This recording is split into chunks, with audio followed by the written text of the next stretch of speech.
I wanted to talk about why California needs multiple budget trailer bills.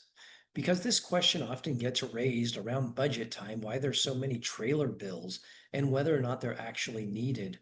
And the number has certainly grown over the past few decades. However, there is a solid legal reason for this. According to our Office of Legislative Counsel, the practice of enacting budget implementation bills began in the 1978-79 fiscal year, and between that time and the enactment of an omnibus trailer bill in 1984, several trailer bills, they were called implementation bills by the state's high court at the time, they were passed to make adjustments to the budget. And at that point, the California Supreme Court, in a 1984 decision, Harbor versus Deukmejian, set forth its interpretation of the single subject rule when it comes to legislation. Now, by way of background, our California Constitution in Article 4, Section 9 reads in part, a statute shall embrace but one subject, which shall be expressed in its title. And if a statute embraces a subject not expressed in its title, only the part not expressed is void, and a statute may not be amended by reference to its title. So, as a result of this constitutional provision, legislation passed by the Assembly and Senate must comport with the single subject rule. In other words, it applies to legislation as well as to ballot measures. The Supreme Court has generally defined this term as the bill's provisions needing to be reasonably germane or functionally integrated. As a result, the issue before the High Court in the Harbor versus Deukmejian case was whether a budget trailer bill with a title of Fiscal Affairs was an appropriate title, and if so, whether the bill's over 200 provisions were properly included in a single measure.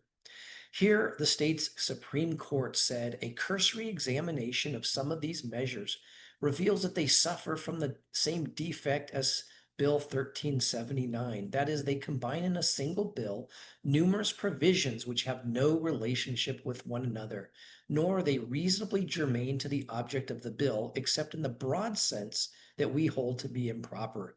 Thus, an undetermined but substantial number of provisions in prior budget implementation bills would be subject to challenge. So, in the Harbor case, the justices were referring to what we now call budget trailer bills. And here they said that fiscal affairs was an impermissible title. So that's why we see budget trailer bills with a wide variety of titles, such as transportation, taxation, education, higher education, health and human services, cannabis, and the like. And of course, a trailer bill cannot have provisions that are not reasonably germane to the bill. So a budget trailer bill has to contain just, for example, education related provisions or just transportation related provisions. By the way, I was recently reminded by a colleague that in 1993, the voters of California rejected Proposition 169. That would have allowed a single trailer bill to accompany the budget bill each year. As a result, the voters rejected a change to the single subject rule as it applies to budget measures, and the state's high court has made clear that it will enforce that single subject limitation. As a result, budget trailer bills have to be limited to a single subject, and that's the reason why we have about 24 budget trailer bills each and every year.